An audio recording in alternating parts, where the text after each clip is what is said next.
अगर बीमारी के लिए कोई उपाय करें तो कौन सी प्रदोष पर करें, और लक्ष्मी के लिए कोई उपाय करें तो कौन सी प्रदोष पर करें। तो अच्छे से सुन लेना भाइयों, शुक्ल पक्ष में जो प्रदोष पड़ती है वो लक्ष्मी की वृद्धि के लिए होती है, कृष्ण पक्ष में जो प्रदोष पड़ती है वो रोग और बीमारी को मिटाने की होती है।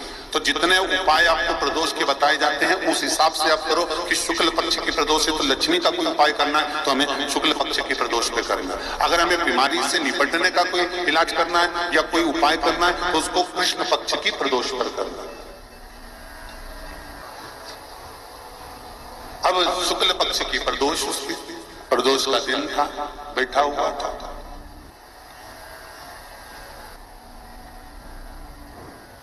मान लो अगर कहीं आप कोई नौकरी के लिए अप्लाई कर रहे हो,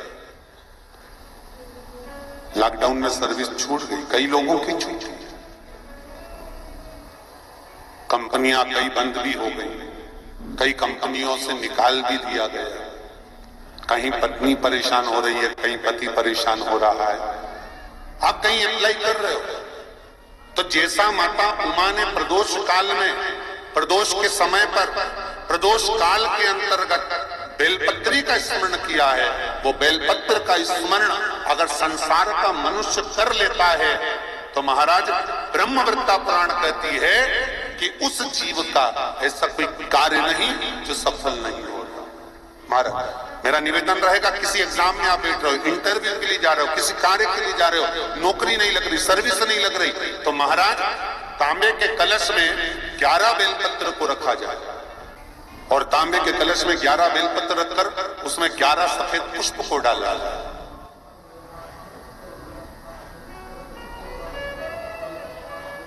लाल चंदन घिसकर कटोरी में लेकर जाइए।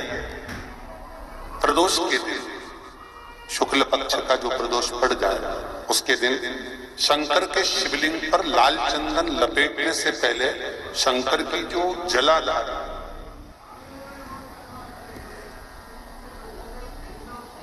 महाराज ये शिवलिंग है, ये शिवलिंग है और ये पूरी गोल और ये चरण, ये जलाधार, ठीक है। आपको पहले भी कहा है शंकर जी की पूरी जलाधारी में शंकर जी का संपूर्ण परिवार है। राइट जो चरण है जहां से पानी नीचे गिरता है वो गणेश जी का स्थान है, लेफ्ट कार्तिकेय जी का स्थान है, बीच में जो मोटी सी लाइन है वो अशोक सुंदरी का स्थान है। जहां पर शिवलिंग रखा हुआ है ये माता जगतजननी जगदम्बा का हस्त कमल है। शंकर भगवान को मां अपने हस्त कमल पर रखी हुई है। ऊपर से जो बूंद बूंद पानी जलाधारी से नीचे गिर रहा है ये शंकर भगवान की 5 लड़कियां हैं, जया, विषहरा, सामरीबारी, दोतली और देव। ये ऊपर से बूंद बूंद जल क्रीड़ा शंकर जी के साथ में करती है। शंकर भगवान का संपूर्ण परिवार जलाधारी में विराजमान है। शिव महापुराण कहती है, माता उमा का चरित्र कहता है, कोई एग्जाम में बैठ रहे हो, कोई कंपटीशन एग्जाम में बैठ रहे हो और चाहते हो कि मेरी नौकरी इसमें लगना ही चाहिए तो लाल चंदन का लेपन आपको इस पूरी जलाधारी पर करना है। लाल चंदन का पूरी जलाधारी पर करना। और महाराज जी जिस कलश में आपने घर से 11 बेलपत्र और 11 सफेद पुष्प जल के अंदर डालकर लाए हो उसको आप चढ़ाएंगे तो इस तरह से चढ़ाएंगे कि उसका भाग हमें दिखे चढ़ते समय। ऐसे नहीं चढ़ाना, उसको चढ़ाते समय इस तरह से चढ़ाएं कि वो जल का भाग हमारी ओर गिरता हुआ। महाराज जब आप वो समर्पित कर दें बेलपत्र पुष्प आदि सभी चीजें, उस चंदन का एक थोड़ा सा भाग पूरी जलाधारी पर हाथ फेर कर अपने दरवाजे पर आते आते उसका स्पर्श कर दें। जिस दरवाजे से आप एग्जाम देने के लिए जाओगे, जिस घर से आप जाओगे, अपने घर के किसी भी दरवाजे पर उसका हाथ लगा दें या कोई स्थान को छू लें। जिसको आप दरवाजे को खोलकर दरवाजे को स्पर्श कर कर या दीवार को छूकर या अलमारी को छूकर, जिसको भी छूकर आप जाओगे उसका स्पर्श कर लेना। फिर आपको कुछ नहीं करना है, उमा और महेश ही सब कुछ करेंगे जो उनको करना है। सब साथ जितने आस्था चैनल पर कथा सुन रहे हो, जितने फेसबुक और यूट्यूब पर सुन रहे हो, बहुत सावधानी से सुनना। तो ये पत्ता होता है जिसमें ब्रह्मा विष्णु महेश तीनों होते हैं।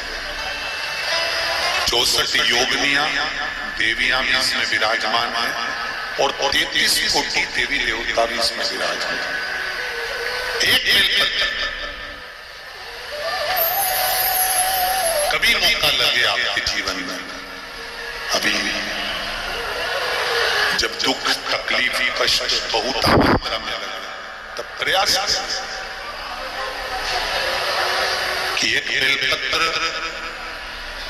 बेलपत्र का पत्ता अपने हृदय का भाव लेकर जब शिव मंदिर में जाओ, शंकर भगवान को जब भी समर्पित करो, तो पहले अगर कोई बहुत विषम स्थिति में फंसे हुए हो, बहुत कष्टमय परिस्थितियों में फंसे हुए हो, और निकलने के लिए एक बेलपत्री का पत्ता अशोक सुंदरी वाली जगह पर चढ़ाकर, जल चढ़ाकर उसी को शिव जी पर चढ़ाया जाता है और शंकर भगवान पर वो जल समर्पित करा। जो कलश में जल है किस किस जगह पर चढ़ाना है, उसी पत्ते को पहले कहां चढ़ाना है, अशोक सुंदरी वाली जगह।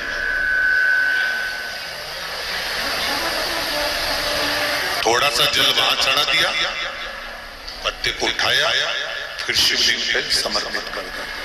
बचा हुआ जो कलश में जल है वो भगवान शंकर को समर्पित, शिव को समर्पित।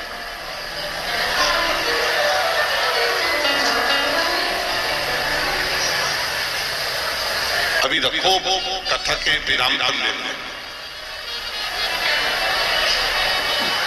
दो जगह पर जल चढ़ाना, अगर कहीं विषम परिस्थिति में लगता है, ऐसा लगता है कि ये विषम परिस्थिति है, ये उसको साधना है और इस दलदल से बाहर निकलना है, तो उसके लिए पहले अशोक सुंदरी वाली जगह जल, फिर शिवलिंग पर बेलपत्र, वही चढ़ा हुआ बेलपत्र, ज्यादा नहीं।